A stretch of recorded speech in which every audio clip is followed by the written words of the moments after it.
escritas en algún lenguaje de programación y que ejecutadas secuencialmente resuelven un problema específico. ¿Qué quiere decir? Si uno quiere que un programa funcione, el orden de las instrucciones que esté creado ese programa tiene que estar ordenadas lógicamente, para que a partir de ese ordenamiento lógico puedan ejecutarse secuencialmente. Yo no puedo meter las instrucciones sin ningún criterio dentro de un archivo para crear un programa, porque en el momento de la ejecución no van a tener una secuencia en la forma de ejecutarse. Por eso se dice que el juego de instrucciones que compongan un programa siempre tienen que estar ordenadas lógicamente para que cada una de ellas sean ejecutadas secuencialmente. Todo el programa está hecho con un lenguaje. Un lenguaje es una serie de símbolos que sirven para transmitir una o más mensajes, ideas, entre dos entidades diferentes. Ahora la gran pregunta que siempre le hacemos a los alumnos: ¿cuáles serán esas entidades diferentes que por medio de un lenguaje se pueden comunicar? A ver, ¿alguno me lo puede decir?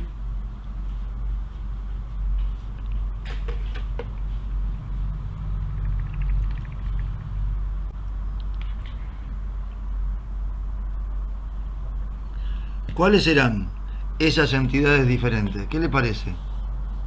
La computadora y el usuario. La computadora y el usuario, exactamente. O sea, nosotros con un lenguaje creamos un programa.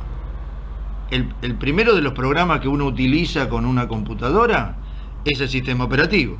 A partir de ahí podemos utilizar cualquier programa. O sea, todos los programas en general están creados con un lenguaje independientemente cuál sea ese lenguaje. Los sistemas operativos también es un programa o un grupo de programas que permiten que de alguna manera los usuarios se puedan relacionar con el hardware y de alguna manera generar esa interactividad, ¿no? ¿Se entiende eso?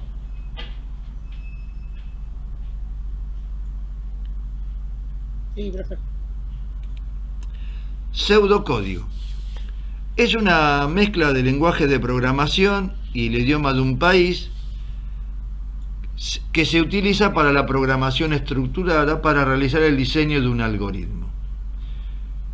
O sea, el pseudocódigo es una herramienta muy utilizada en programación. En la Facultad Regional Avellaneda es lo que se usa básicamente para el diseño de algoritmos.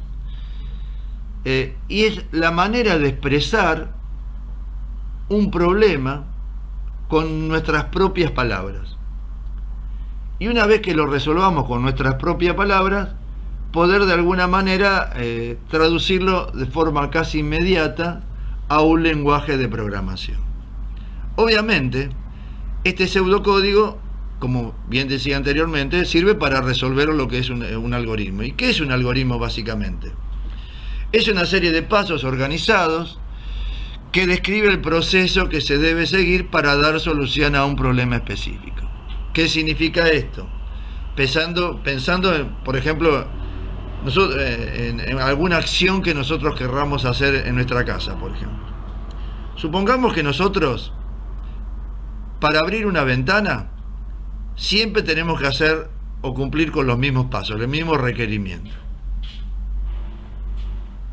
O sea, si yo cada vez que quiero abrir una ventana, tengo que hacer tal cosa.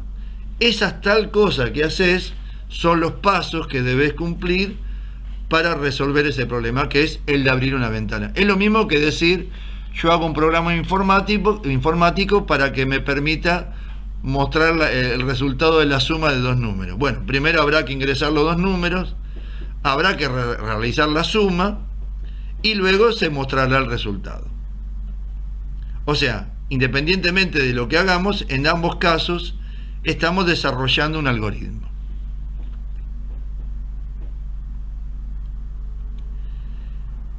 Un algoritmo se puede resolver de distintas maneras. por medio de fórmulas matemáticas, con el uso de un diagrama de flujo, como ocurre en la facultad, que se usa el pseudocódigo y de ahí se traduce al lenguaje de programación, o con el lenguaje de programación propiamente dicho. Cuando uno quiere resolver un algoritmo, tiene que tener algunas características a tener en cuenta para que ese algoritmo realmente cumpla con lo que cumpla con la misión para la cual fue diseñado. La primera de las características que tiene que cumplir es que sea preciso, que no se preste a interpretaciones ambiguas. ¿Qué quiere decir? Si yo tengo un algoritmo que me va a permitir abrir una ventana, eso va a ser lo único que haga ese algoritmo. No voy a poder abrir la ventana, cerrar la ventana o limpiar la ventana. Lo único que hace ese algoritmo es abrir la ventana, porque para eso fue diseñado. Es como lo mismo que para el algoritmo que me va a mostrar el resultado de la suma de dos números. Lo único que va a hacer ese algoritmo es mostrarme la suma de dos números. ¿Se entiende? Sí, profe. Sí. O sea, el algoritmo que resolvamos, que puede ser, repito, algo casero, como el hecho de abrir la ventana, siempre va a estar, lo que nos va a permitir es resolver eso para lo cual fue diseñado. El otro punto que dice como característica importantísima de todo algoritmo, dice, definido, dice, si se siguen dos o más veces los pasos, se obtiene el mismo resultado. ¿Qué quiere decir? Si yo uso ese algoritmo, hoy uso ese algoritmo día 10 de agosto del 2021, que me permite abrir la ventana, vengo el miércoles que viene, el miércoles 18, por decir un día cualquiera, vuelvo a utilizar ese mismo algoritmo y voy a lograr abrir la ventana. Porque siempre ese es lo que va a resolver ese algoritmo. Siempre vamos a obtener el mismo resultado. ¿Se entiende? No va a ser otra cosa. ¿Se entiende eso, chicos? Sí, profe. Sí. Profe. Perfecto. Y la última de las características que tiene que cumplir sí o sí es que tiene un comienzo y un fin y tiene un número determinado de pasos. ¿Qué significa esto? Supongamos que para abrir la ventana nosotros tenemos que hacer 30 pasos, por decir una cantidad, ¿no? ¿Qué quiere decir? Que el comienzo va a ser el paso número 1 y el fin va a ser el paso número 30. No va a ser ni menor ni mayor cantidad de pasos que tenga que realizar para poder abrir la ventana.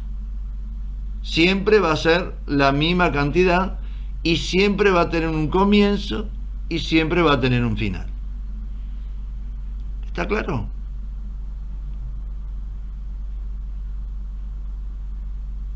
Sí, profe. Perfecto. O sea, todo algoritmo tiene que ser preciso, tiene que estar definido y que tiene que ser finito por esto de que tiene una n cantidad de pasos a resolver y tiene un principio y un fin.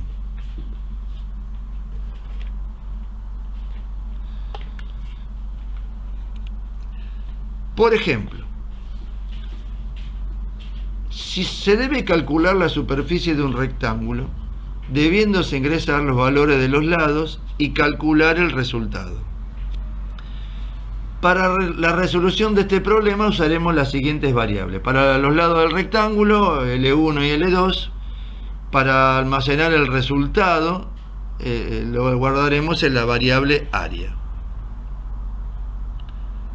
Y vamos a ver cómo lo resolvemos de las 4 formas diferentes. Desde el punto de vista matemático, por medio de un diagrama de flujo y con la utilización del pseudocódigo y de un lenguaje de programación que, como ya sabemos, es el lenguaje C.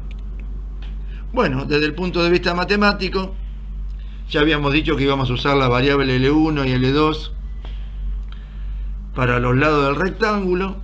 En este caso a L1 le asignamos el valor de 5 y a L2 le asignamos el valor de 18. y luego calculamos la superficie del rectángulo, en donde hacemos la operación matemática, que el resultado de dicha operación se le va a asignar a la variable que se encuentra a la izquierda del cálculo. O sea, lo que está a la derecha, por medio del operador de asignación, se le va a asignar a la izquierda. Si este cálculo está bien realizado, en la teoría da 90. ¿Está bien esto? ¿O nos equivocamos? Está bien. ¿Está bien? Pues más menos mal. Ya, si no arrancamos mal la primera cuenta que hacemos, está mal hecha, estamos listos. Si utilizaríamos un diagrama de flujo, bueno, existen distintos esquemas de diagrama de flujo. Todos los diagramas de flujo están compuestos de símbolos. Bueno, acá utilizamos este, que es un diagrama muy sencillo, en donde los círculos identifican al comienzo y al final de un programa. Estos símbolos reflejan la entrada de datos. Este símbolo demuestra la salida de los datos, y el rectángulo muestra qué proceso se está realizando para obtener el resultado. O sea, como dijimos, todo algoritmo tiene un comienzo, todo algoritmo tiene un fin, y para resolverlo tenemos que realizar n cantidad de pasos. En este caso vamos a leer un valor para que ingresemos en la variable L1. Vamos a leer un valor para ingresar un valor en la variable L2. Una vez que ingresamos esos, hacemos el cálculo correspondiente, o sea, hacemos el proceso. Y una vez que el proceso está realizado, mostramos el resultado. Esto lo haríamos si utilizaríamos un diagrama de flujo. Bueno, en la regional Avellaneda no se utiliza, por lo menos en la mayoría de las materias. Ahora bien, si nosotros quisiéramos resolverlo con el pseudocódigo, con el lenguaje C de programación,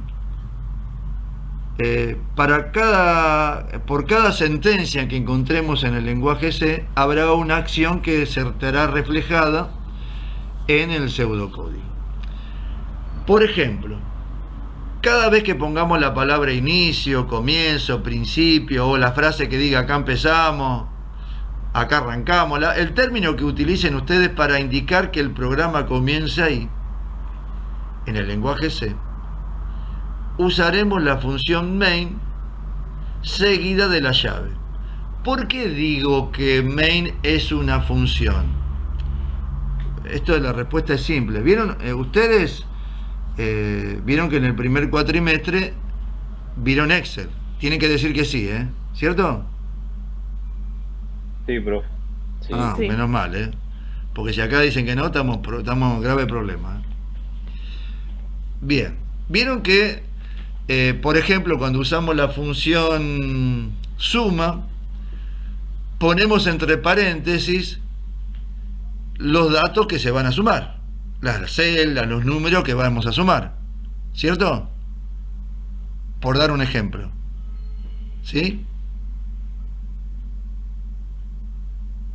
Sí, profe. O usan la función suma y no ponen nada dentro de los paréntesis. ¿Ponen algo? Ponemos los paréntesis. No, pero entre paréntesis, cuando uno quiere sumar algo, ¿ustedes ponen algo entre paréntesis? ¿Con la función suma? ¿Para que sume? La El celda. valor que queremos sumar. O sea, algo ponen dentro de los paréntesis o no ponen nada. A Sí, ustedes les obvio, pregunto, si no- fueron si no, los que no aprendieron suma. Excel. ¿Eh? Si no, no El suma conjunto nada. de celdas que queramos calcular. O sea, algo tenemos que poner, porque si no, no suma nada. Claro. Bueno, eso que ponemos, esas celdas, esos números, esos valores, eso es el argumento de la función. O sea, la mayoría de las funciones en Excel cuando lo utilizamos, lo que ponemos entre paréntesis se conoce como el argumento de la función. Bueno, esta es una de las cosas parecidas que tiene el lenguaje C con respecto a las funciones. Porque, primero, que todas las instrucciones básicamente son funciones. Y tienen, al igual que en Excel, un abrir y cerrar de paréntesis. Y entre paréntesis se pone el argumento de la función. En el caso de la función main, nosotros, en este cuatrimestre en particular, no le vamos a poner argumento, aunque tranquilamente le podríamos poner. O sea, nosotros la vamos a usar sin argumento, pero se podría poner un argumento. Hay algunas funciones en Excel, como por ejemplo la función ahora. Vieron que la función ahora nos devuelve la hora y el día de la computadora, pero no le ponemos ningún argumento adentro para que nos devuelva eso. En ese caso, la función ahora no tiene argumentos. En cambio, suma, contar puntos y, contará las que se les ocurre, una gran mayoría, por no decir todas, un 98%, todas las funciones de Excel uno le pone argumento. Bueno, en C, en la mayoría de las funciones que vamos a utilizar, por no decir todas, debemos ponerle algún argumento. ¿Estamos de acuerdo? En este caso, para la función main, que lo que indica es el inicio del programa, no le vamos a poner ningún argumento. El inicio es la función main más la apertura de la llave. Cada vez que nosotros vayamos a leer un dato, quiero hacer una aclaración, no es que nosotros vamos a leer un dato, la computadora va a leer el dato que nosotros ingresemos. En ese caso, nosotros vamos a utilizar la función scanf. Y cada vez que la computadora quiera mostrar un dato, o sea, tiene que ver con la salida de datos, en el lenguaje C, usaremos la función printf. O sea, por cada acción de lectura usaremos la función scanf, por cada acción de mostrar un dato, de imprimir un dato, usaremos la palabra, la instrucción o función printf, que es lo que representa esa acción. Y para el fin del algoritmo, que en pseudocódigo lo escribimos con nuestras palabras, ponemos la llave de cierre. Un dato importante a tener en cuenta en el lenguaje C, toda llave que se abre tiene que cerrarse, porque esta llave indica el final de esta estructura, que el main para un programa vendría a ser la estructura principal. O sea, todos los programas arrancan con un main. O sea, el main con el abrir y cerrar de paréntesis más la llave de apertura indica siempre el inicio del programa. ¿Cómo lo vamos a resolver con estas herramientas? Primero, sí, te escucho. Una pregunta, vuelvo para atrás. Sí, para atrás. Ahí. En scanf y el printf hay que poner, ese sí va a tener argumento. Claro, no lo quise decir para... Ahora se lo voy a mostrar eso. Ok. Salvo el main, que para nosotros en este cuatrimestre lo vamos a usar sin argumento porque no lo vamos a precisar, todas las demás funciones, en su gran mayoría, todas en un 99%, es más alto el porcentaje que en Excel, todas vamos a utilizarlo con argumento. El scanf tiene argumentos y el printf también se utiliza con argumentos por algo muy sencillo. Hay que decirle al lenguaje C cuál es el tipo de dato que vamos a ingresar y cuál es el tipo de dato que vamos a mostrar. Entonces hay que poner dentro del argumento, hay que poner qué tipo de dato vamos a ingresar o mostrar, que sería alguno de los argumentos que podríamos llegar a poner, ¿no? Pero mire, primero lo vamos a resolver con la utilización del pseudocódigo. Como verán ahí, el algoritmo tiene un comienzo, tiene la acción de leer la variable la variable L1, leer L2. Una vez que ingresamos esos datos, recuerden, la acción de leer es que lee la computadora, no que leemos nosotros.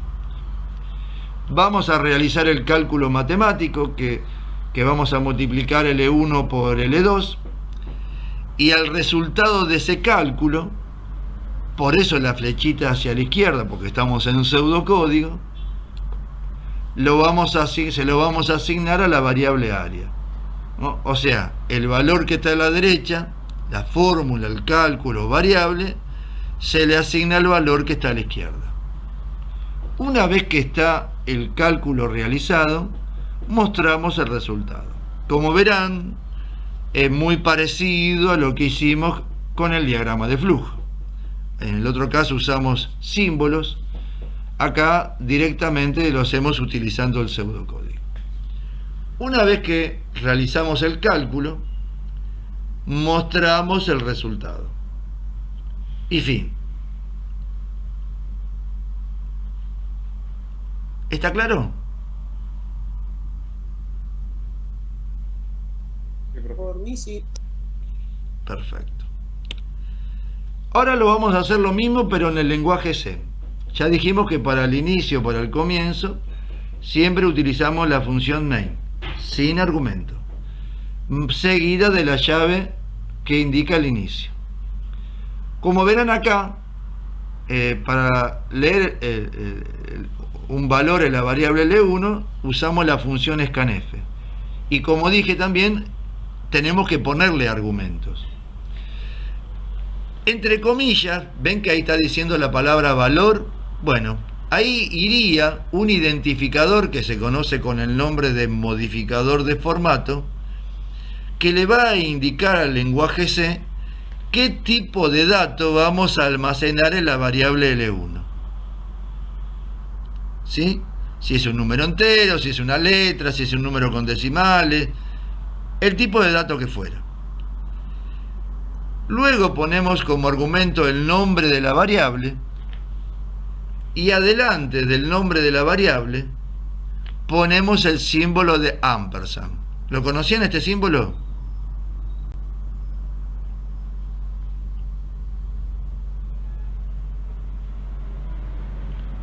¿Qué ¿Lo significa? conocían? Sí. ¿Lo conocían? ¿Lo usaron?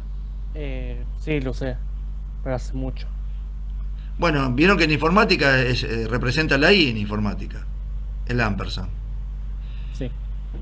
Bueno, acá en el lenguaje C, este símbolo representa como una llave que permite que nosotros podamos cargar el dato en la variable L1. ¿Qué es lo que ocurre antes de poder leer? ¿Qué debería ocurrir antes de que yo pueda leer el dato en la variable L1? Debo declarar las variables. ¿Por qué? Porque si yo no declaro las variables, no la puedo utilizar durante el programa. Entonces, antes de usarlas, hay que declararlas, y de esa manera el sistema operativo le reserva un lugar en la memoria a cada una de las variables que va a utilizar el programa. Y cada lugar que le reserve en memoria está identificado con una dirección. Cuando hablo de memoria, hablo de la memoria RAM. ¿Se entiende esto? Antes de poder leer un dato con la función scanf, la variable donde se va a cargar el dato debe ser declarada. ¿Se entiende esto? Y en el momento que se declare, el sistema operativo le asigna un lugar en la memoria RAM para que nosotros podamos guardar un dato en ese espacio de memoria. Y ese lugar está identificado por una dirección. ¿Se entiende esto? ¿Lo entendieron? Sí, profe. ¿Y cómo lo O sea, declarás el lugar? ¿Cómo no entendí lo que dijiste? O sea que usted dice que hay que declarar el lugar o algo así. No. Hay que declarar la variable y el sistema operativo le asigna un lugar. Nosotros no sabemos cuál es ese lugar, ni sabemos cuál es la dirección, Pero todo dato que esté guardado en la memoria RAM ocupa un lugar. Y ese lugar está identificado para el sistema operativo por una dirección X. Pero yo no sé la dirección. Ni el programa la sabe. ¿Se entiende esto? No es un problema para nosotros programando. Nosotros lo que tenemos que acordarnos es de declarar la variable antes de usarla. Que ahora le voy a mostrar cómo se hace, ¿no? Pero al margen de eso, si yo quiero leer un dato en la variable L1, previamente debo declararla. ¿Se entiende esto? Sí. Sí. En el momento de la declaración, el sistema operativo le asigna a esa variable un lugar en la memoria RAM. Y ese lugar está identificado por una dirección que nosotros desconocemos. No nos interesa tampoco. O sea, nosotros tenemos que asignarle un valor a la variable, tenemos que declarar la variable L1, tenemos que declarar la variable L2 y obviamente también tenemos que declarar la variable área, que son las 3 variables que vamos a usar para resolver este problema. ¿Se entiende?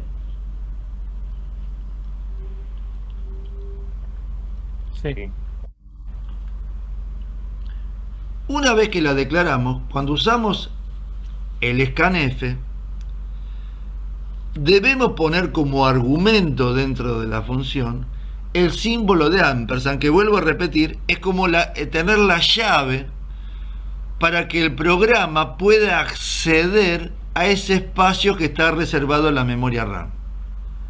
Si yo no le pongo el símbolo de ampersand, escuchen bien lo que voy a decir, el programa va a querer cargar el dato en la memoria RAM, pero al no tener la llave no encuentra la dirección de dónde tiene que cargar el dato, y lo que va a ocurrir sencillamente que el programa se va a detener. O sea, hay que corregir ese error porque si no, no podemos avanzar. Es lo mismo, es que si nosotros supongamos que queremos ir a nuestra casa y perdimos la llave, no tenemos la llave, y vivimos solos y queremos entrar a nuestra casa y no podemos entrar porque no tenemos la llave. No hay nadie que no abra la puerta. Entonces, en este caso, para el programa, el ampersand, mejor dicho, cumpliría la función de la llave. Yo, gracias al ampersand, puedo guardar el dato en ese lugar que está reservado en la memoria RAM. Si no tengo el ampersand en el scanf, no puedo cargar ese dato. ¿Está claro? Sería como fijar la celda. No, ¿cómo fijarla? Nada que ver. Cada posición de memoria está fija. No es el almacenamiento de la memoria RAM es dinámico desde el punto de vista del almacenamiento, pero las direcciones son estáticas. ¿Qué quiere decir? Que las direcciones siempre van a arrancar desde 0 hasta el número que fuera, y es dinámico, eso quiere decir que es estática, cada espacio de memoria es uno solo y arranca siempre de 0, pero el almacenamiento es dinámico. ¿Qué quiere decir esto? Que hoy yo puedo guardar, voy a decir cualquier cosa, un dato, el sistema operativo, perdón, no yo, puede guardar un dato en la dirección 10, y como es dinámico y depende de lo que esté cargado en la memoria anteriormente, yo puedo, cuando por medio del programa quiero cargar un dato, el sistema operativo le puede asignar la dirección 1500, porque el lugar que le va a asignar es un lugar que tiene disponible, no el lugar que a mí se me antoja para el programa. O sea, las direcciones son fijas, pero el almacenamiento es dinámico dentro de la memoria RAM. No estamos fijando una celda, pero sí estamos diciéndole que un dato está guardado en tal dirección. Es como decir tu calle. Yo vivo en la calle Avenida Mitre 750 y quiero entrar a abrir la puerta de la casa que está en Avenida Mitre 750 y no tengo la llave para entrar, pero yo sé que vivo ahí. Acá le va a pasar lo mismo. El programa sabe que va a querer guardar los datos en ese lugar, pero va a empezar a divagar por todas las puertas porque no puede entrar. Entonces el programa se va a detener porque no puede entrar a no encontrar la llave.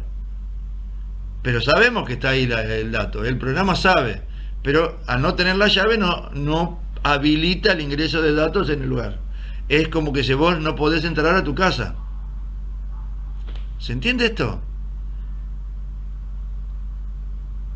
Sí. Sí, sí. ¿Está claro? Una vez que cargamos los datos en la variable L1 y L2, se hace el cálculo matemático, ya no se usa la flechita para la izquierda porque en el lenguaje se usa el signo igual. Y después, cuando mostremos el resultado, acá, antes que me pregunten, al usar el signo igual, que es un operador, esta asignación es directa en el espacio de memoria que tiene reservado esta variable. Pero cuando usamos el scanf, debemos usar el ampersand porque el scanf no sabe dónde va a guardar ese dato y necesita una llave para poder ingresar. En cambio, con el operador de asignación, con el signo igual, automáticamente esto se le va a asignar a la variable área. ¿Está claro, chicos? Una vez que hizo el cálculo, también tenemos que poner entre comillas el identificador del tipo de dato que vamos a mostrar y ahí mostraríamos el resultado del cálculo. Y obviamente ponemos la llave de cierre. ¿Se entendió, chicos? Ok, o sea que en printf no se usa la i esa, o sea, la llave, lo que sería la llave. No, claro, no se usa, solamente cuando usamos el scanf. Listo. Por cada scanf que usemos hay que usar, en la mayoría de los tipos de datos, el simbolito de ampersand. Y acá viene la gran pregunta, la primera pregunta que van a tener que resolver ustedes. ¿Cuántos pasos utilicé yo para resolver este problema en pseudocódigo?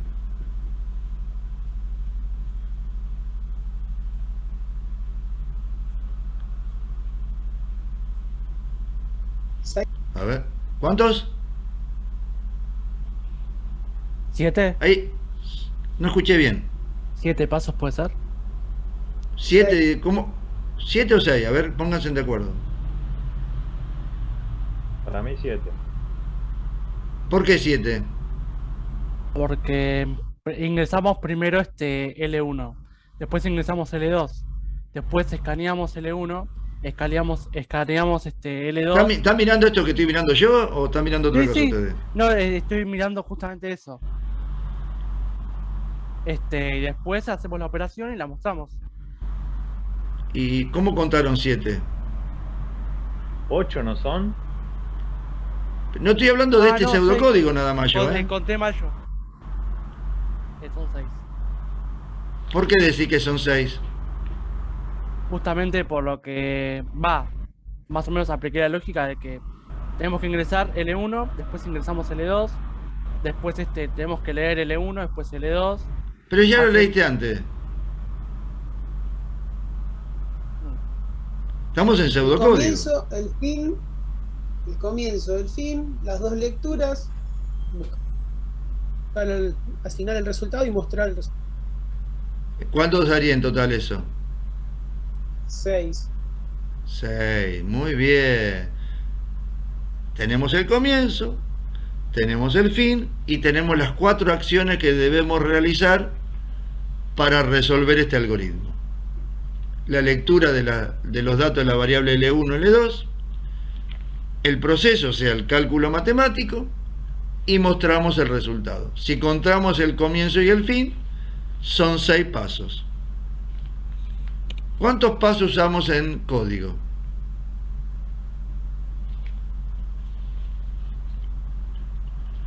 Siete. ¿Por qué 7? Porque hay que abrir con la llave y cerrar con la llave. ¿Y qué dijimos que la llave, qué cumplía en función la llave después del main? ¿Qué es lo que estaba cumpliendo todo junto? Miren acá, miren ahí.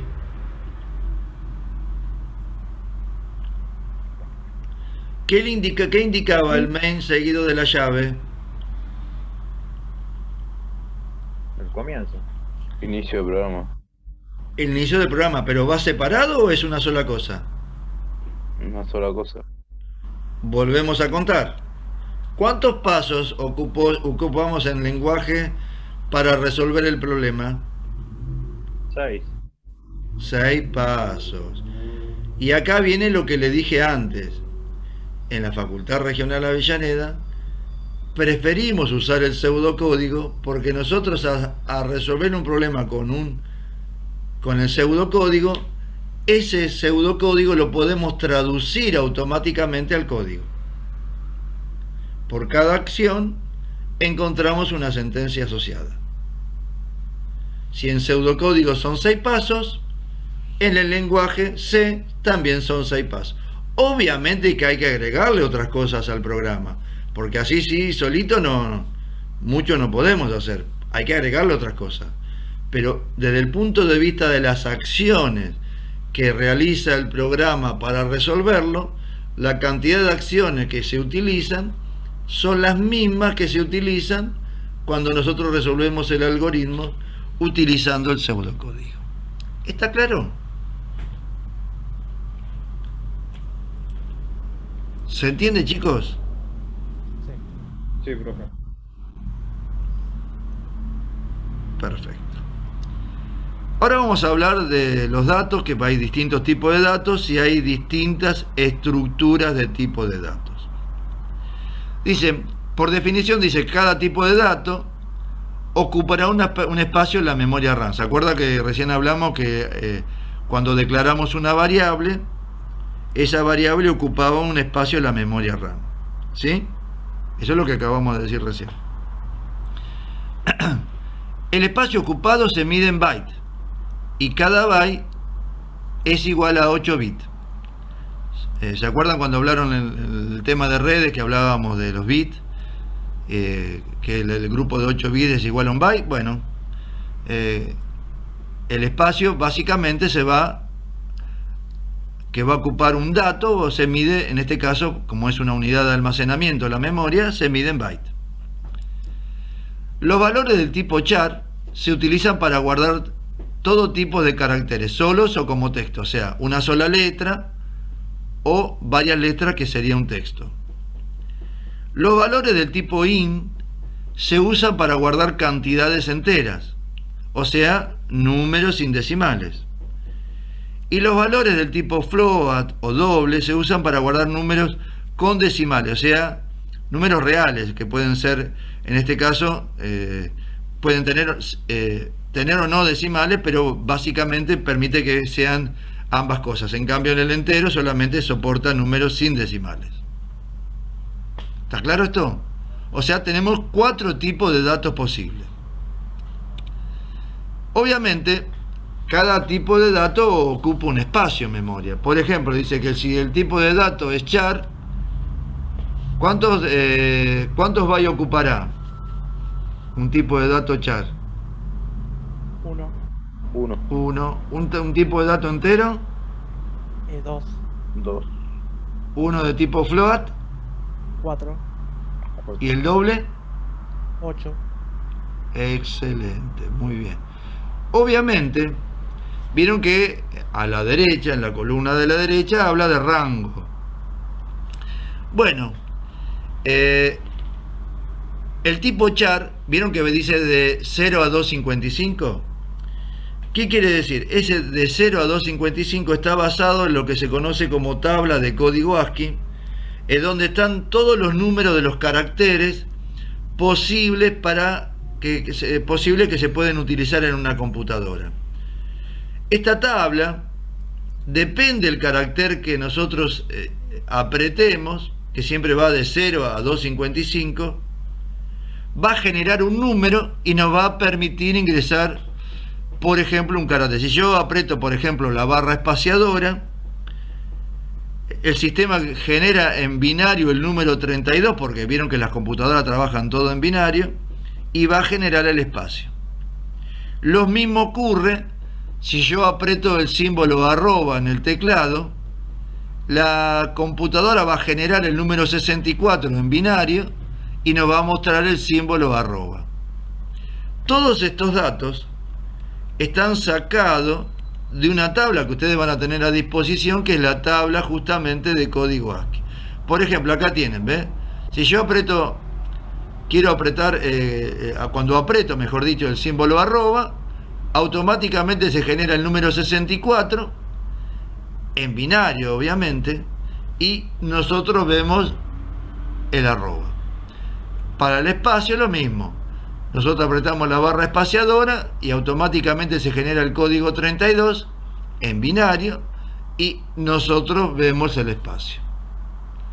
O sea, toda esta es la lista de caracteres que va desde el número 0 al número 255, que son permitidos para el ingreso de datos en una computadora. Y ahí van a encontrar todos los caracteres que se les ocurra, y cada carácter tiene un número, en este caso está puesto en decimal, que de alguna manera son los que la computadora utiliza para el ingreso de los datos. Y dentro de ese rango es lo que está haciendo referencia, el carácter que nosotros podemos ingresar tiene que estar dentro de ese rango, dentro desde el 0 al 255, y está sacado de esa tabla que le acabo de mencionar. El número entero, que como bien dijeron ocupa 2 bytes, el rango de valores que uno puede llegar a ingresar va desde el número negativo 32.768 al número positivo 32.767. Obviamente cualquier valor que supere a esos valores, ya nosotros deberíamos utilizar otro tipo de datos, como por ejemplo el float o el doble, porque además de permitirnos ingresar números con decimales, nos permiten utilizar números con mayor dimensión, o sea, números más grandes.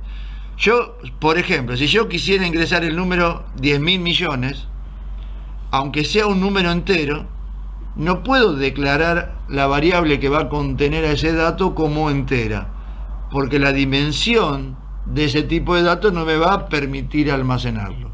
O sea que voy a tener que declararlo doble seguramente, para que no tenga ningún conflicto con ese dato que ingrese.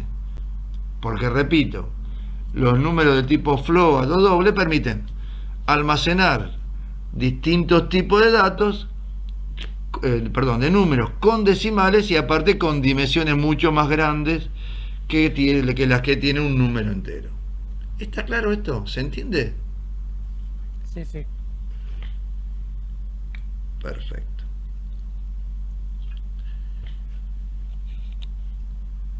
Las estructuras de datos están identificadas por arreglos. Los arreglos son los arrays, ¿no? Los arreglos son tipos de datos que reservan un espacio en la memoria RAM, igual que las variables, para almacenar temporalmente los datos ingresados. La cantidad de espacio que se reserve dependerá del tipo de dato y de la cantidad de elementos que lo compongan. Los arreglos pueden almacenar o contener tantos caracteres, caracteres como cadena de caracteres. Cuando uno habla de cadena de caracteres, habla de un texto, de una palabra, y valores numéricos de distinto tipo, que pueden ser enteros o con decimales. Cuando uno habla de estos arreglos, existen dos tipos: están los vectores y están las matrices. Esto obviamente desde el punto de vista matemático ustedes lo estarán usando frecuentemente en las distintas asignaturas vinculadas con la matemática. Y los vectores son arreglos del tipo unidimensional y las matrices son arreglos del tipo bidimensional o multidimensionales. Todos ustedes usaron alguna vez un arreglo, ¿no? ¿Cierto? Desde el punto de vista matemático.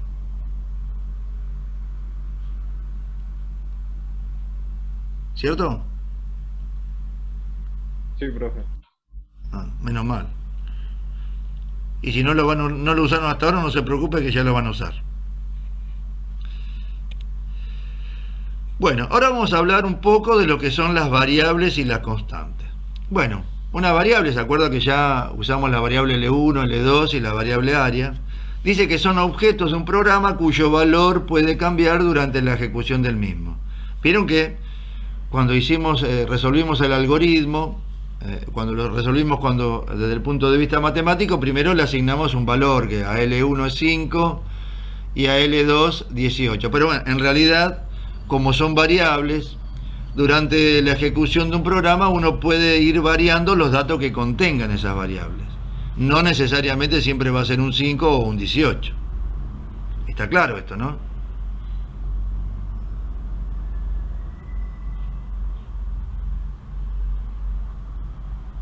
¿Está claro, no, chicos, esto? Sí, profe. Sí, sí. Perfecto. Dice, ¿para qué se utilizan? Para almacenar los distintos tipos de datos dentro de un programa. Vieron que había variables enteras, de char, del tipo números con decimales. Bueno, uno la declara y depende qué tipo de datos declaremos, será el tipo de datos que podamos almacenar. Y después dice que existen dos tipos. Están las globales y están las locales. Y ahora, para que entiendan esto cómo es, voy a volver un poquitito para atrás. Ven que acá está el ejercicio que resolvimos, el algoritmo que resolvimos utilizando el lenguaje C. Y ya les aclaré que le faltan cosas acá, ¿no? Si yo declararía o declaro una variable local, quiere decir que esa variable va a estar declarada dentro del main, o sea, entre estas dos llaves. Como pertenece a ese main, es una variable local. Ahora, si yo declaro la variable fuera del main, esa variable es una variable global. ¿Qué diferencia hay entre una y la otra? Le voy a dar un ejemplo para que lo entiendan. Supongamos que estas variables locales y globales las declaramos en Excel. Vieron que Excel tiene varias hojas. Por defecto tiene una, la última versión tiene una sola, pero uno puede crear hasta 512 hojas si quiere. Y seguramente podemos crear más. Supongamos que nosotros declaramos una variable global. ¿Qué pasaría? ¿Yo podría usar esas variables en todas las hojas si fuera una variable global? ¿Qué opinan ustedes?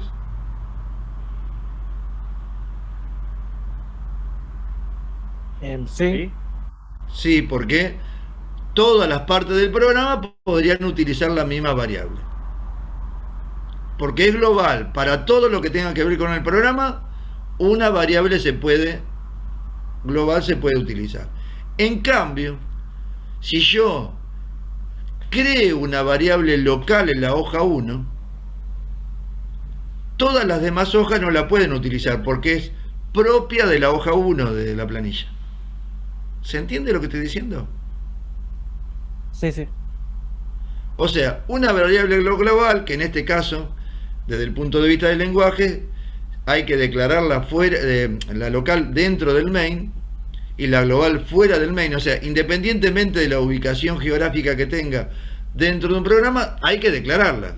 Dependiendo donde la declaremos, como local o global, es si es exclusiva del programa donde fue declarada o todos los programas que tengan que ver con este programa la pueden utilizar. Al ser global, eso podría ocurrir.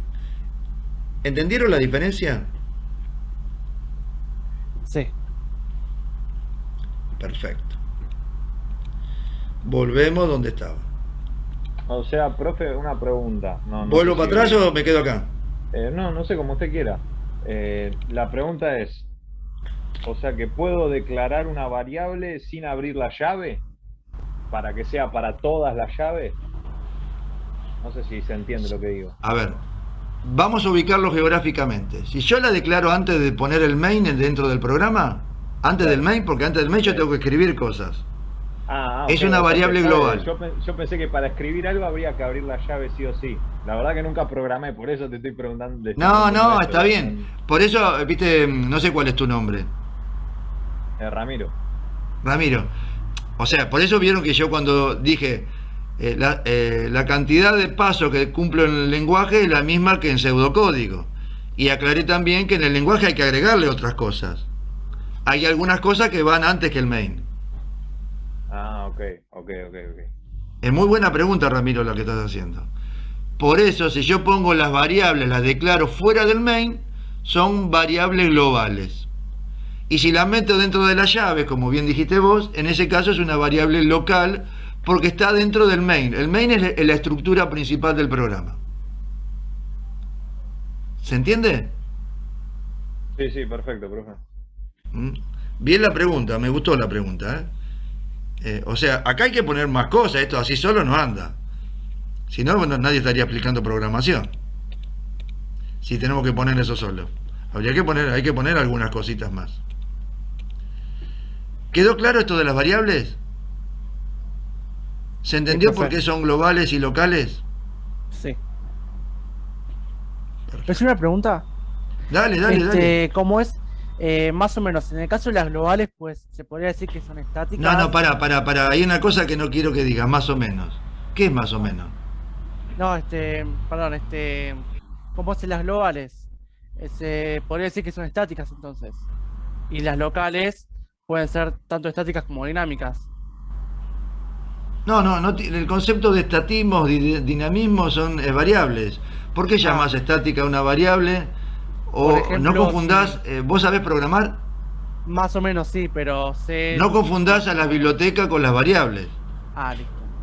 Claro, yo digo, por ejemplo, si yo necesito usar siempre una variable, pero que la voy repitiendo siempre, pero para distintos algoritmos, ¿no? O sea, por ejemplo, la necesito usar en un while y después necesito usar en un for, ¿no? La pregunta, ¿cuál es tu nombre primero? Posal, Agustín. Agustín, ahí Agustín, dale, ahí me gustó. Claro. Yo dentro del main, de mi estructura del programa, puedo usar otras estructuras que vos acabás de mencionar, que los demás algunos no saben ni de lo que estás hablando. Claro, es una duda que siempre tuve, la de global.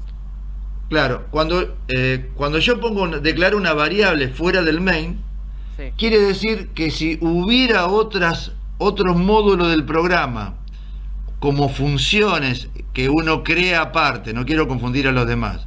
Claro. Como voy a decirlo, como si supongamos que tenemos el módulo principal y asociado a este módulo principal, al main hay otros main asociados, esa variable global para el mismo programa puede usarlo en cualquiera de los main.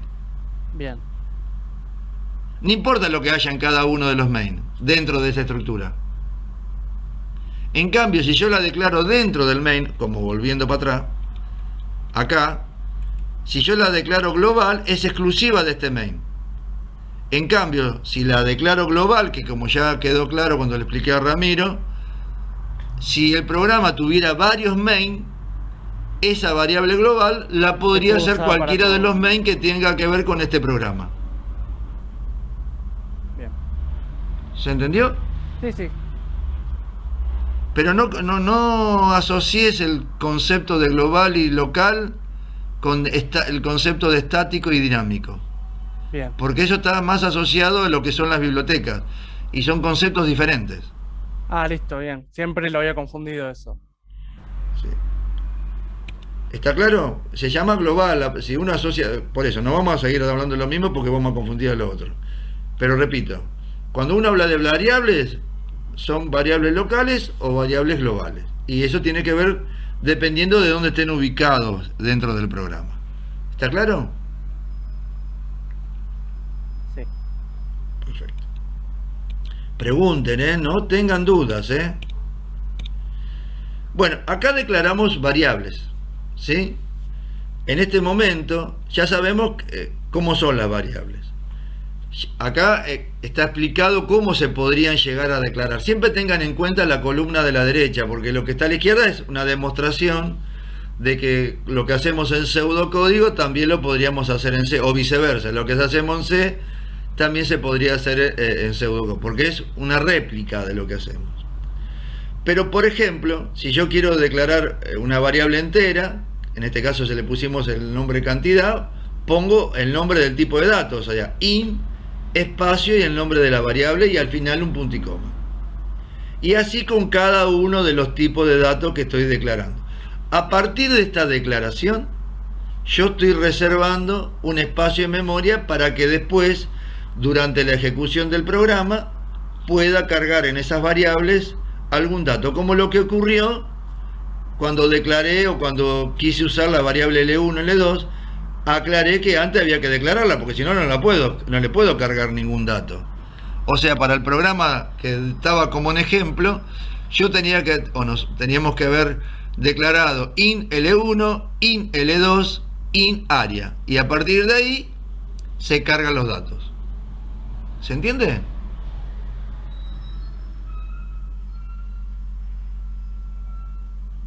Sí, sí, profe. Sí, profe. Perfecto. Otra cosa que podemos hacer con las variables, en el momento de la declaración, la podemos inicializar. ¿Qué significa inicializar? Que cuando la declaramos le estamos dando un valor. En este caso a cantidad le damos el valor de 10, a valor le damos el valor de 8.2 y a la variable letra le asignamos la letra A. Bueno, vamos a explicar. Int es un valor entero, así que lo que tenemos que asignarle es un valor entero. Float podría ser un valor con decimales. Bueno, como todos los lenguajes de programación están hechos en inglés, y vieron que los ingleses usan como separador de decimales el punto, bueno, acá en este caso, la variable valor, que es del tipo float, va a ser 8.2, es como decir 8,2. ¿Está claro? Porque el punto es el separador del entero con los decimales. La variable letra, que es del tipo carácter, que es char, como es un único carácter, lo ponemos entre comillas simples. ¿Está claro? Sí, profe. Perfecto. O sea, cantidad va a valer 10, está declarada en la memoria y ocupa un espacio, pero en ese lugar ya tiene guardado el número 10. Valor ocupa un espacio en memoria. ¿Se acuerdan cuando ocupaba cuánto va a ocupar valor en memoria? ¿Se acuerdan? Eran 32. Y 32 en byte, ¿cuánto sería?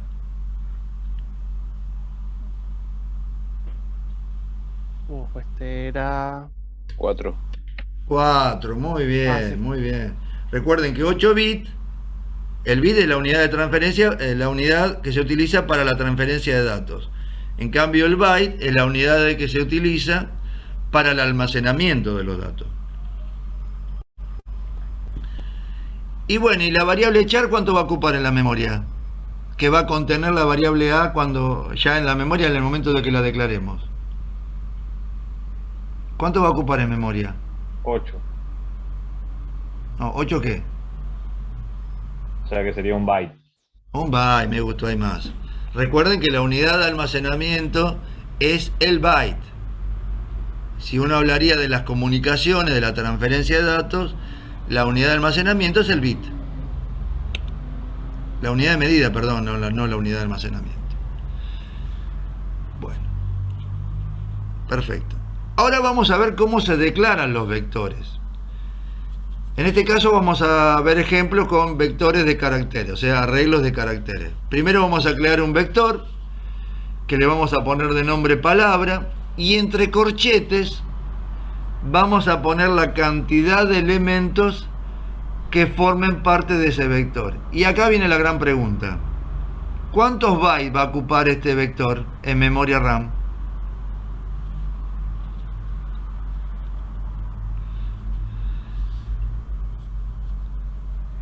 ¿15? 15, muy bien. En la matriz vamos a crear una matriz que tiene dos elementos. El primero, abrir y cerrar de paréntesis, habla de la cantidad de filas. Y el segundo habla de la cantidad de columnas. O sea, la cantidad de filas hará referencia a la cantidad de nombres y la cantidad de columna hará la referencia a la cantidad de caracteres que puede tener cada nombre. Y acá viene la gran pregunta. ¿Cuántos bytes va a ocupar en memoria la matriz nombres? 100. 100, muy bien. Porque como dijimos antes, cada byte, cada carácter ocupa un byte. ¿Vieron qué es un carácter básicamente? ¿Se acuerdan? ¿Qué puede ser un carácter?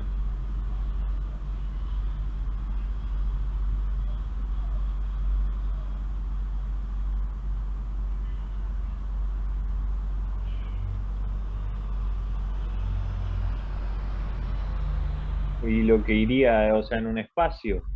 Vamos a la pregunta de vuelta. ¿A qué es igual un carácter? A un símbolo, una letra, A Un espacio de símbolo memoria. que... ¿Un símbolo que más dijiste? una letra, ¿Y qué más podría ser? un número también. Exactamente, o sea, todo carácter es básicamente o un símbolo de dividir, multiplicar, el que se le ocurra a ustedes, un punto, cualquier letra y cualquier número. ¿Estamos de acuerdo? O sea, esos son los caracteres. Obviamente siempre hablando del número como unidad, o sea, el número 10 ya no es, ocupa 2 caracteres, eso sería un texto. Está lo que estoy diciendo, tendría que ser del 0 al 9. Esos que estaban en la tabla antes, que les mostré. No está el número 10 en la tabla, está del 0 al 9. Si ocupa más de 2 caracteres, bueno, ya sería un texto. 2 caracteres, un texto. ¿Está claro?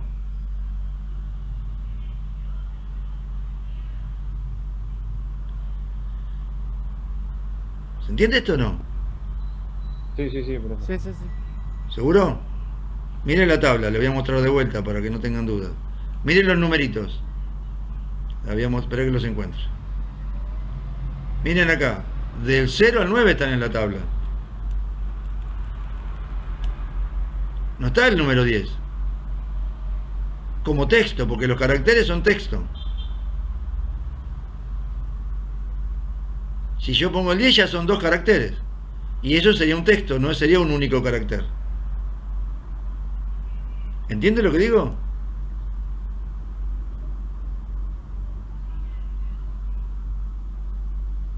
¿Está claro?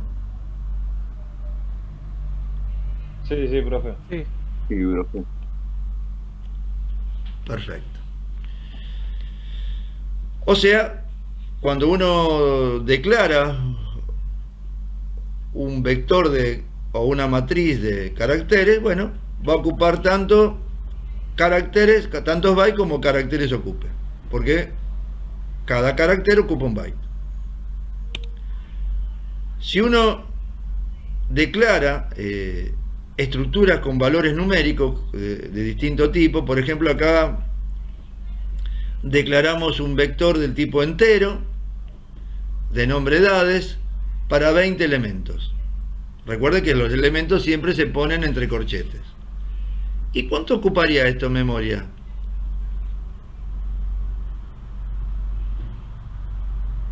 ¿Cuánto le reservaría el sistema operativo para esta estructura de datos?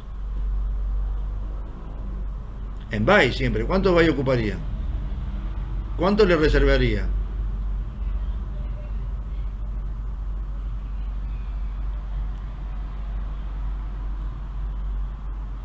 ¿320?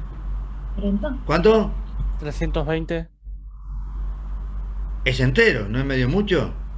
¿Cuánto ocuparía? ¿Cuánto valía cada dato del tipo entero? ¿Cuántos bytes ocupaba en memoria? 2. Y bueno, ¿cuántos elementos tiene este vector? ¿Qué es lo que está entre corchetes? ¿Qué número está?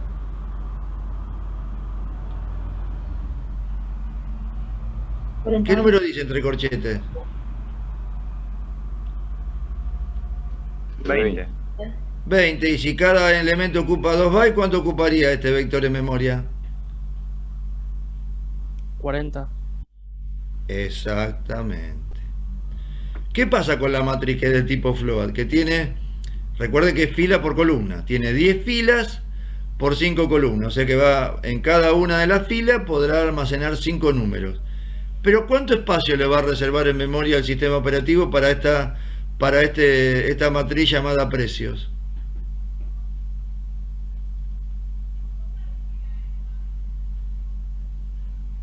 ¿Cuánto ocuparía? A ver. 200. 200. 200. ¿200 qué? Bytes. Bye, muy bien, muy bien. ¿Se entiende, chicos?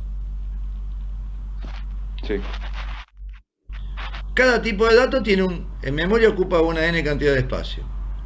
Y dependiendo de lo que ocupe cada dato como unidad, cuando uno lo pone dentro de un vector de una matriz, bueno, eso se multiplicará por la cantidad de elementos que forman a ese arreglo. También se pueden inicializar las estructuras de datos. Supongamos que inicializamos un arreglo de caracteres de tipo vector, que en este caso también se llama palabra y que tiene 15 elementos. Como ven, entre llaves ponemos la cantidad de elementos o a cada uno de los elementos que vamos a incorporar dentro del vector. Como verán ustedes, de la misma manera, voy a volver un poquitito para atrás, que acá vieron cuando declaramos la variable del carácter, la inicializamos, le pusimos al carácter entre comillas simples. Bueno, a cada uno de los elementos que nosotros le vamos a, cuando lo inicializamos, le vamos a agregar en el vector, también lo vamos a ir poniendo entre comillas simples, separado por una coma. Y a todos los elementos lo ponemos entre llaves. La gran pregunta que ustedes deberían hacerse dice, ¿qué es ese contrabarra cero? Bueno, cuando uno inicializa un vector, porque vieron que en memoria este vector ocupa 15 bytes, pero yo quiero que esté ocupado nada más lo que yo quiero inicializarlo, o sea, la palabra hola. Entonces, para que se trunque ese espacio de almacenamiento, no es que se va a achicar, sino que se trunque y no se pueda cargar más nada ahí, se debe poner, cuando inicializamos nada más, la contrabarra cero que indica dentro del lenguaje C el fin del ingreso de texto o de caracteres dentro de un vector de caracteres. ¿Qué quiere decir? Que en este vector que tiene reservado en memoria 15 bytes, estarán almacenados 5 caracteres. Las 4 caracteres de la palabra hola, más el contrabarra cero que indica el fin del ingreso de datos para esa cadena de caracteres. ¿Se entiende? No ocurre lo mismo cuando trabajamos con matrices.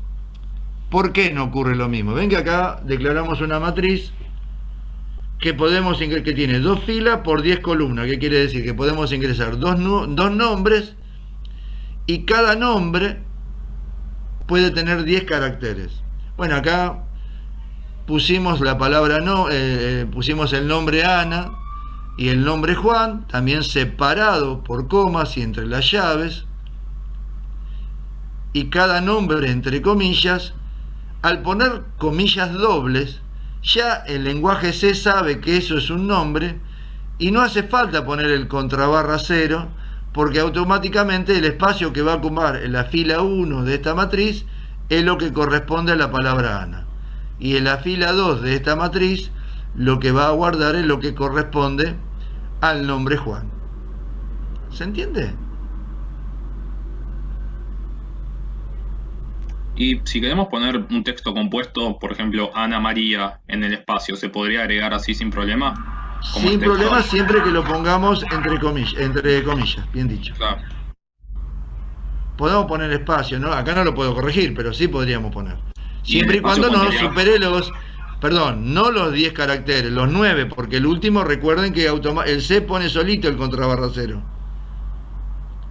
O sea que Ana va a ocupar 4 lugares y Juan va a ocupar 5 lugares. Aunque yo no ponga el contrabarra cero, el C lo pone solo. O sea, podría poner una combinación de caracteres que llegue hasta 9 caracteres. ¿Se entiende? El espacio también cuenta como un carácter, Corre, ¿no? cualquier carácter que esté dentro de la tabla que les mostré antes. Dentro de esos 256 caracteres podemos poner lo que queremos. ¿Se entiende?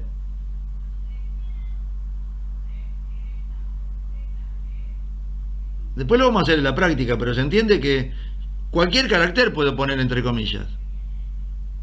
Puedo poner, no sé si entra todo, porque Ana, espacio Juan puedo poner. Eso ocuparía 8 lugares. Entra tranquilamente.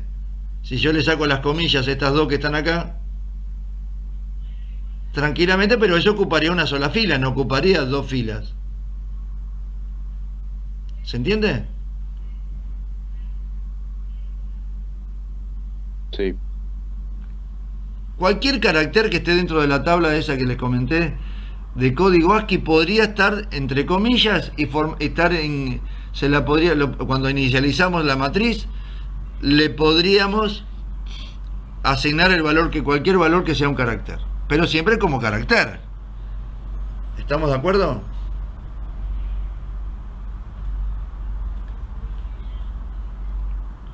Cualquier carácter permitido es válido.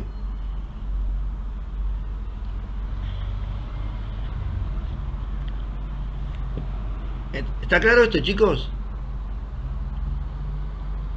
Sí, está. Ahora vamos a inicializar lo que son estructuras de datos, pero del tipo numérico. Y acá tenemos un vector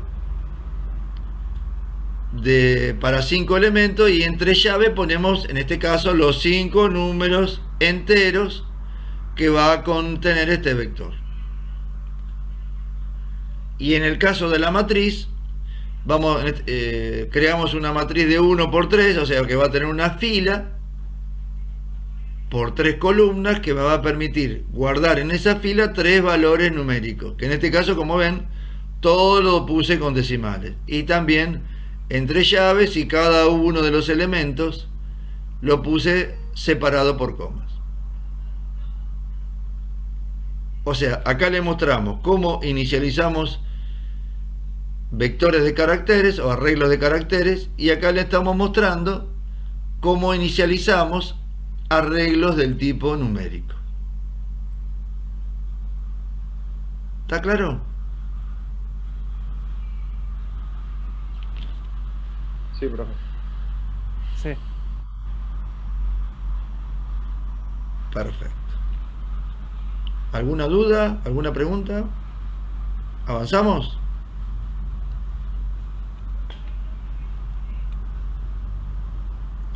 Sí, sí. Cuando uno habla de las constantes, lo primero que tenemos que decir, ¿qué es una constante? Dice que es un dato invariable a lo largo del programa, es un valor que no puede cambiar durante su ejecución. Le voy a dar un ejemplo sencillo para ver si lo entiende. Por ejemplo, si yo quiero utilizar la variable pi matemáticamente hablando, ¿cuánto vale pi? La constante pi, perdón, no la variable. ¿Qué valor tiene pi matemáticamente hablando?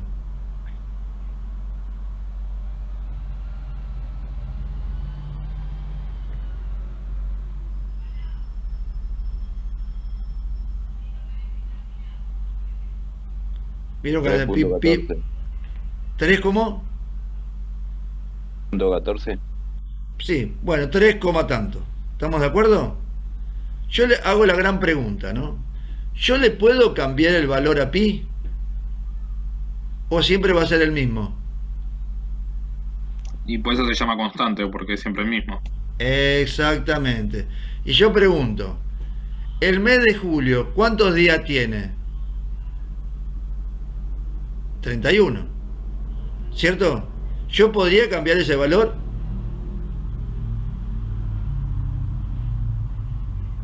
No. No, porque el mes de julio siempre tiene 31 días. ¿Se entiende lo que estoy diciendo? Sí, profe. Esos son constantes. Es un valor constante que durante la ejecución de un programa no va a cambiar. ¿De qué tipo existen? Las constantes se pueden utilizar para cualquier tipo de datos. O sea, puede haber constantes para todos los tipos de datos que existen. ¿Cómo se declaran la constante?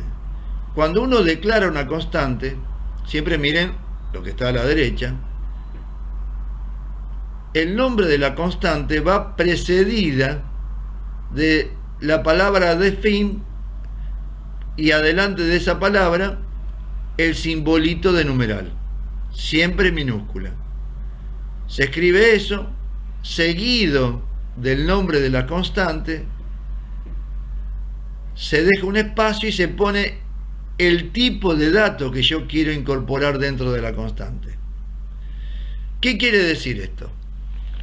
Cuando yo declaro la constante máximo, pongo la orden define precedida del símbolo numeral, y como le puse el número 100 a continuación del nombre de la constante, siempre dejando un espacio, máximo, ¿qué tipo de constante será? ¿Qué tipo de dato contendrá? ¿Qué opinan ustedes?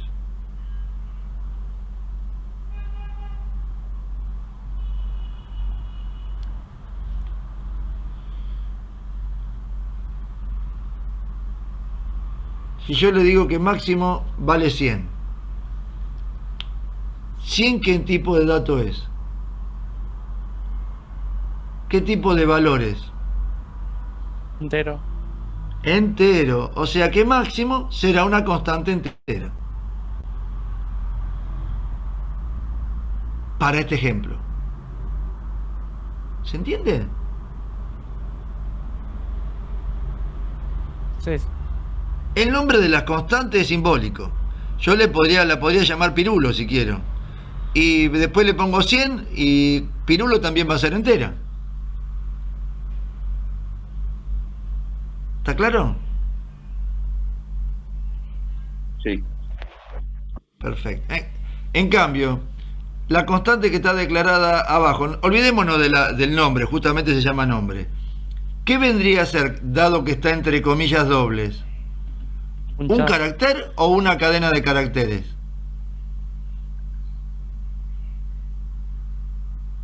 Es una cadena. Una cadena de caracteres, o sea, un texto. ¿Cierto? Una palabra, una frase. A eso se llama en programación cadena de caracteres. La constante símbolo, ¿qué vendría a ser? ¿También es una cadena de caracteres? ¿O es un carácter, una variable, una constante de carácter?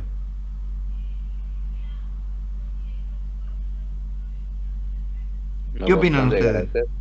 Exactamente. Y la última constante, ¿de qué tipo será? ¿Entera o real? Real. Real. Real, ¿por qué? Real porque tiene decimales. ¿Está claro? O sea, yo no le digo acá que valor es real, sino que el dato que yo le asigno a valor la hace a valor real. Porque yo acá podría poner 100, acá donde dice 7.50 pongo 100 y valor sería entero. ¿Se entiende esto? Depende de lo que yo ponga acá al lado, el valor, el dato que ponga, hace que una constante sea real, de carácter, de cadena de caracteres o entera. Dependiendo del dato que yo ponga a la derecha del nombre de la constante. O sea, no hay que indicárselo. Pregunta, profe. Entonces lo que estoy haciendo constante es el dato, no lo que estoy poniendo. O sea, 100, 7,50, lo que sea. Lo que pasa es que yo en este caso quiero usar una constante porque dentro del programa yo la voy a usar en distintos momentos. Y para no tener que cambiar el valor de máximo, por decir algo, siempre cada vez que use máximo durante el programa va a valer 100. Ah, ok. O sea que siempre, yo no lo puedo cambiar porque es una constante. Siempre para mí máximo va a ser 100. Nombre siempre va a ser la facultad. Símbolo va a ser siempre la letra A. Valor siempre va a ser 7.50. Y si le cambio el número, que lo tengo que hacer obviamente en el momento que lo declaro, bueno, lo que sea esa constante se dependerá, del dato que yo le ponga a la derecha. ¿Se entiende eso? Sí, ahora lo entendí mejor. O sea, dependiendo del dato que yo ponga a la derecha del nombre de la constante, indica que esa constante sea de un tipo determinado. Sin importar el nombre de la constante, ¿no? Hasta podríamos poner una letra como nombre de constante. ¿Se entiende, chicos?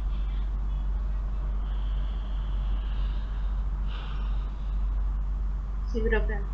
Sí, profe. ¿Está claro?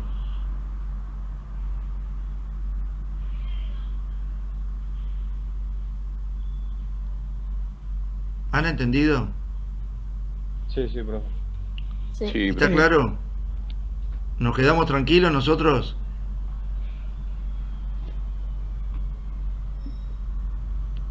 En la próxima clase vemos cuando empecemos el programa. No, la semana que viene no sé si vamos a empezar, pero la tercera clase les prometo que sí. Capaz que empezamos la semana que viene, pero no les quiero prometer porque, bueno, de alguna manera hay que ver dónde llegamos. ¿Vieron? Me encanta que pregunten, queremos que pregunten, porque es lo que de alguna manera a nosotros nos hace avanzar y ver que ustedes están entendiendo. O sea, todas las preguntas son válidas, no importa que... Todas las preguntas son importantes, sin importar, siendo redundante lo que digo, en lo que pregunten. Porque de esa manera todos aprendemos. ¿Está claro, chicos? ¿Está claro? Ya vimos lo que son las variables, vimos lo que son las constantes. Bueno, ahora ya terminando para no avanzar, porque si nos metemos en esto vamos a tardar otro rato. No sé si les parece bien, Marcelo, Fiorella. Les voy a mostrar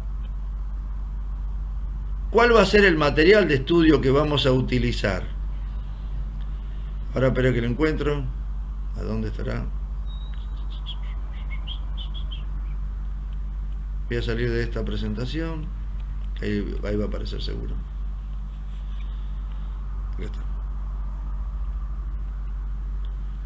Acá tenemos, bueno, este es el apunte que se llama Introducción a la Informática parte 2, que ya, no digo mañana, pero pasado mañana, por decir un momento, ya lo vamos a poner en el campus, para que ustedes a partir de ese momento puedan empezar a trabajar.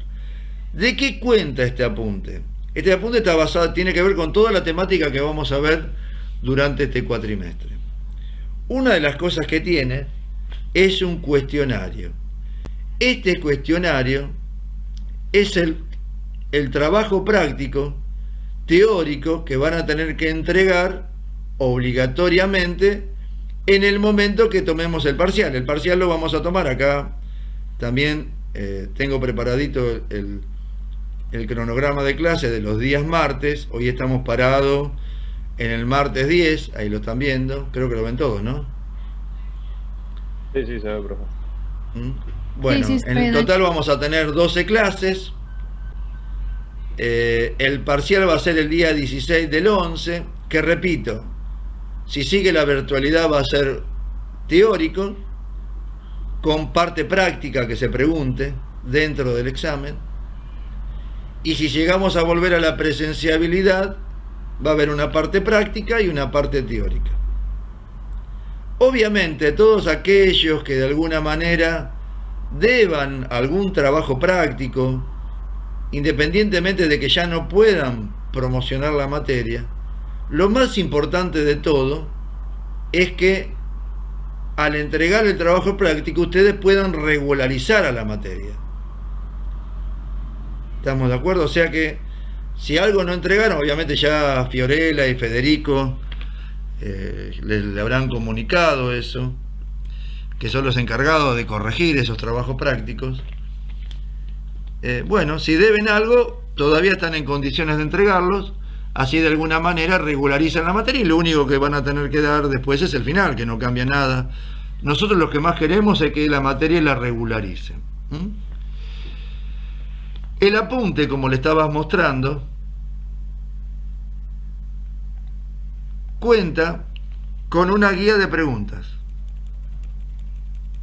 ¿sí? Que tiene entre 29 y 30 preguntas. Esta guía de preguntas se responden directamente del apunte, ¿sí? O sea, si hay alguna duda con alguna de las respuestas, como ocurrió en el módulo anterior o en los módulos anteriores, nos preguntan antes de empezar a buscar respuestas en lugares que no corresponden. O sea, primero que nada, busca la respuesta en el apunte. Segundo paso, si no la encuentran en el apunte, que está en el apunte, les aviso, no preguntan. ¿Estamos de acuerdo? Y sobre esta temática, más los ejercicios prácticos, se van a tomar las evaluaciones. La cantidad de ejercicios que tenemos diseñado para ustedes son hasta ahora 43. Pero no se asusten. No van a ser 43 lo que van a hacer. Y tampoco tienen que hacerlos a todos. Tienen que hacer los ejercicios que nosotros les digamos que hagan. ¿Estamos de acuerdo? O sea que nosotros estimamos, hablando con Marcelo, con Fiorella y con Federico, que aproximadamente al final del cuatrimestre oscilará la cantidad de ejercicios de entre 20 y 25, algunos más, algunos menos, que sería la cantidad total de ejercicios que van a hacer. Ustedes pueden hacerlos todos estos, pero los únicos que tienen que entregar son los que nosotros les pedimos. ¿Está claro? Esto, repito, a partir de mañana, pasado, no sé si mañana, pero seguramente para el jueves o viernes ya va a estar cargado en el campo a disposición de ustedes y lo van a poder utilizar o empezar a utilizar o a empezar a hacer el trabajo práctico teórico sin ningún tipo de inconveniente. Recuerden que el trabajo práctico teórico lo pueden entregar antes, no tienen que esperar a último momento para entregarlo. Para así, de paso, van adelantando. Lo que sí no van a tener manera de poder entregar antes son los ejercicios prácticos, porque prácticamente hasta el último día seguramente vamos a estar haciendo ejercicios, así que nunca van a poder entregarlo antes de hacerlo. Así que básicamente, repito, aunque acá diga 43 ejercicios, aproximadamente, ejercicio más, ejercicios menos, vamos a entregar van a tener que entregar, mejor dicho, entre 20, 25, repito, alguno más, alguno menos, pero oscilará entre esos valores.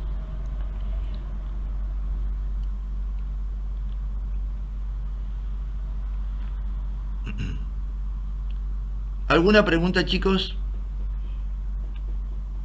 ¿Han entendido lo que les expliqué? Sí, dale. En cuanto a los TPs del primer cuatrimestre, los dos, tanto el teórico como los de Excel, los entregué el mismo día de la evaluación.